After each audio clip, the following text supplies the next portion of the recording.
Chris, Chris Leben, you write I'm not gonna say it's a strange line, but it's one that wavers. It's like you don't care, but then you take responsibility for you not caring. Like it's like a code. I never heard it put that way. I am what I am. I'm a lot different now than I was 10 years ago, 5 years ago, 1 year ago. We're always trying to fucking grow and shit. I'm a little rough around the edges. I understand that. But the past, what's happened, a lot of things in the past, like the military thing, for example, those are things I'm not proud of, but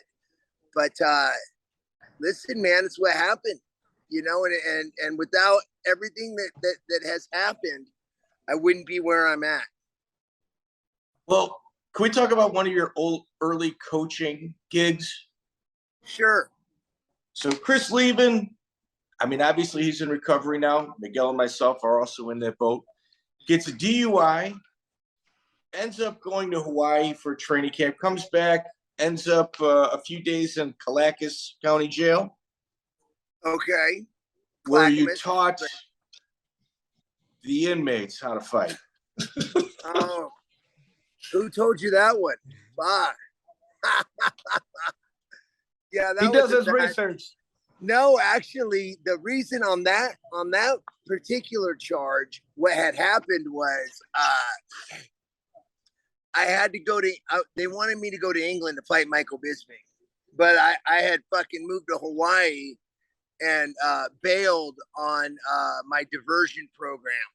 So I had to go back and I had to do like a month, 2 months in jail. I can't remember how long, but it was a little while. And, it's Clackamas County. If anybody's ever been there, it's just fucking a bunch of tweakers, right? Shitty, block.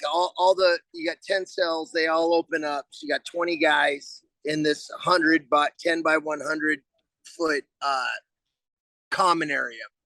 And eventually I got recognized, they start talking to me about fighting this and that. And I'm like, next thing I know, I'm fucking showing them how to fucking finish a rear naked choke. I'm like, you just got to cut the carotid artery. And, it's not about, don't pull on his neck, and I'm giving the basics, and right about the time I'm thinking, fuck, this guy should be tapping by now.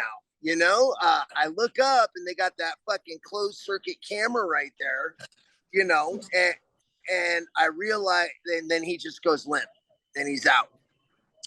So I drag his ass in a cell. I lay him down in the bed, and he's out, and he was out for a while. He was out for like a minute, which is a long time if you ever choke somebody out, and one of the guys goes, is he gonna wake up? And I'm like, oh yeah. And I'm just thinking in my head, I'm like, dude, I went in here for a month. I'm gonna be here for the next 10 years. Fuck. Check out the full interview on iTunes, Spotify, and all major podcast platforms.